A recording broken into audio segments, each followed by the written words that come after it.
Hi, I'm Travez. This is Vince Will Play. This video is on the Black Mirror, and if you like the video, please, if you feel like it, give it a like, share, comment. I'll get back to your comment. Uh, Hopefully you like the video and gain some knowledge as well. Thank you. Black mirrors are as old as time, going as far back as since before the breath of life swept across the dark waters of the deep, as most ancient books and writings describe it. Not a day goes by where someone somewhere doesn't use a mirror for either work or vanity, but there is a far more spiritual purpose for the mirror, and this is what I will be building upon in this video. First, let's grasp a base comprehension of normal mirrors and also the color black before we go deep into the black mirror.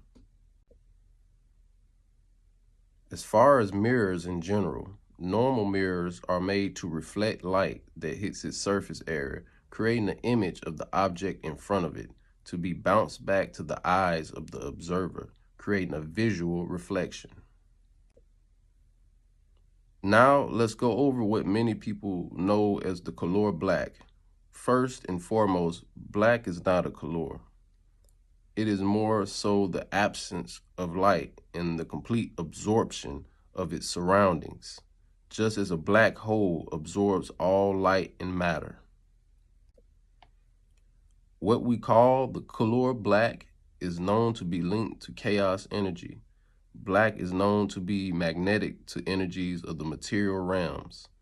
Think about how outer space, even with all the suns and stars and planets, is still set in a medium of black, total darkness. Black is the perfect tool for harnessing many energies from our environment and also other people. It can magnetically attract other people and also etheric dimensional beings. In short, black can be used to harness energies, whether it be used for good or bad. It depends on the user's knowledge of its magnetic abilities and their intentions to use it.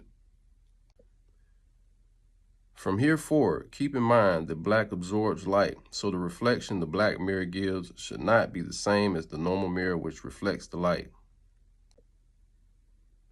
The black mirror has ties to many cultures around the world, but since I myself am American, I feel as though we should start with how the black mirror has strong ties to Mesoamerican culture. We can start with the Aztecs' use of obsidian. The etymology for the word obsidian is dark, hard, glass-like volcanic rock from Latin obsidianus. The base elements in obsidian is mainly silicon, oxygen, aluminum, sodium, and potassium. Keep silicon in mind for later. The Aztecs used obsidian for several purposes. The main two were for mirrors and weapons. Protection, power, and divination was serious business. Aztec sorcerers and shamans would stare into the black mirror's depths to travel to other worlds, such as the gods and ancestral realms. The Aztecs believed that obsidian has a spiritual significance and was used for weapons and medical practices. It was said that the reflective nature of obsidian is used to ward off bad spirits or capture the souls of enemies defeated in battle. Now that's hard. The Aztec central deity Tezcatlipoca, whose name translates to smoking mirror, was often depicted with a black obsidian mirror or three. He could see everything through the mirror on his chest, and he could be invisible at any time. He is also known as the god of the Great Bear constellation in the night sky. Tezcatlipoca had the power to shapeshift mainly into a jaguar and appear as multiple beings all at once.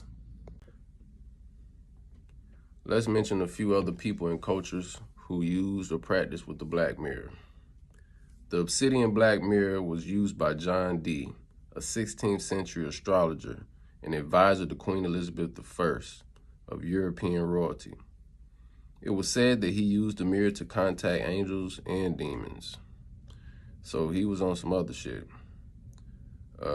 Chemical analysis showed that the mirror he used originated in the Obsidian quarries of Pachuca, Mexico. Moving on to paganism and witchcraft, whom used the black mirror for divination and fortune-telling through a method referred to as scrying. Looking at the etymology for scrying, it goes back as far as the 1300s. It was formerly descriven, meaning to see, discern from Old French descrire, meaning to publish, to proclaim, to announce.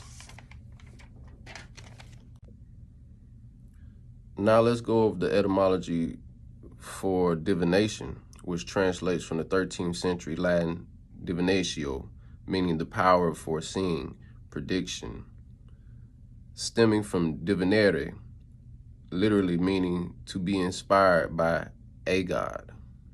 Also from divinus, meaning of a god, of a god. Now that we've gone over cultures and people who made use of black mirrors historically, we can now discuss how we all are currently using black mirrors in the modern age.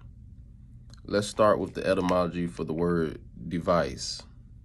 From Old French word devis, meaning intent, desire, a plan or design, a wish.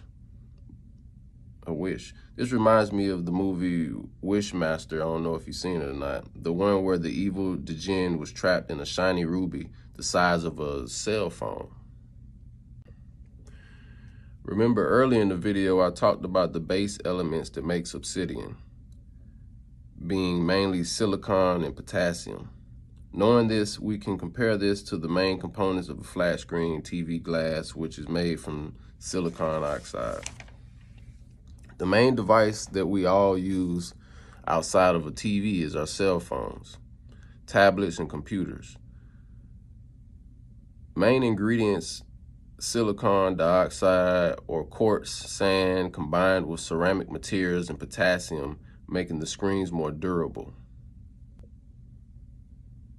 Getting straight to the point now, you should be realizing that our devices are black mirrors. How smart are our phones really? Just about everyone, everywhere, is using a black mirror, aka a scrying divination device. All these devices are conveying messages constantly that we are aware of, but also messages that we are not aware of, opening portals into other realms that we have no clue exist and we leave unguarded on the regular.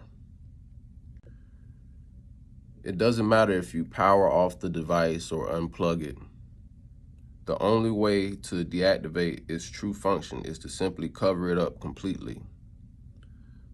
So there it is. Now you know what's really in your home as you sleep and in your palm when you FaceTime.